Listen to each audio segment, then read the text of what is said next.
প্রিয় শিক্ষার্থীরা, আজকে আমি তোমাদের সামনে কথা বলতে এসেছি তোমাদের রাষ্ট্রবিজ্ঞান অর্থাৎ পলিটিক্যাল সায়েন্সের দ্বাদশ শ্রেণীর দেখো সেমিস্টার 3। তো সেই দ্বিতীয় বিশ্বযুদ্ধের পরবর্তী পর্যায়ে যে আন্তর্জাতিক সম্পর্ক, সেই সম্পর্কের মধ্যেই প্রথমেই রয়েছে তোমরা জানো ঠান্ডা লড়াই বা ঠান্ডা যুদ্ধ। তো দেখো তোমাদের এখান থেকে থাকছে তোমাদের গুরুত্বপূর্ণ কোয়েশ্চেন। তো চলো দেখে নেওয়া যাক। তো আমি প্রথমেই বলে দিচ্ছি, দেখো তোমাদের দ্বাদশ শ্রেণী রয়েছে থার্ড সেমিস্টার, সম্পূর্ণ নিউ সিলেবাস। আর আজকের বিষয় দেখো তোমরা যারা রাষ্ট্রবিজ্ঞান পলিটিক্যাল সায়েন্স সেট রয়েছে দেখো 3, অর্থাৎ ডে 3 তে রয়েছে। আর এখান থেকে তোমাদের প্রথম কোয়েশ্চেন হবে, দেখো প্রথম কোয়েশ্চেন রয়েছে ঠান্ডা লড়াইয়ের প্রথম পর্যায়ে কোন সময়কালকে বলা হয়। দেখো ঠান্ডা লড়াই মানে কোল্ড ওয়ার, এই কুল ওয়ারের দেখো প্রথম পর্যায় বা সময়কাল বলতে কিন্তু আমরা বুঝি 1945 থেকে 49 সাল পর্যন্ত, অর্থাৎ হয় ইজ দ্য কারেক্ট আনসার। এরপরে তোমরা দেখে নাও এই নোটবুক, এই এনবি মানে নোটবুক করে রেখে দাও। দেখো ঠান্ডা লড়াইয়ের দ্বিতীয় পর্যায়টি 1950 থেকে 1953, ঠান্ডা লড়াইয়ের দ্বিতীয় পর্যায়টি রয়েছে 1953 থেকে 1959।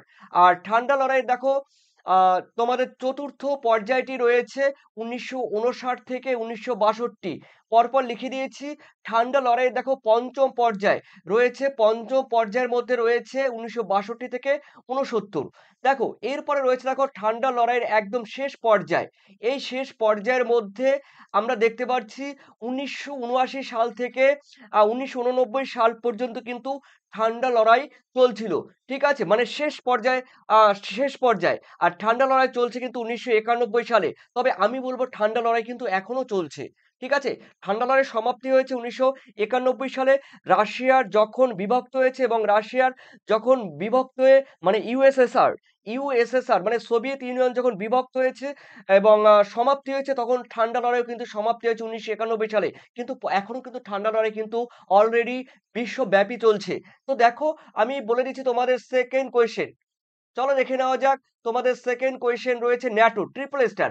দেখো ন্যাটো জোটের সদস্য দেশ হলো, দেখো বেলজিয়াম রয়েছে, নিউজিল্যান্ড রয়েছে, অন্যদিকে রয়েছে দেখো নিউজিল্যান্ড। দেখো তবে বর্তমানে দেখো ন্যাটো সদস্যভুক্ত একটি দেশের, এখানে কিন্তু দেখো বেলজিয়াম।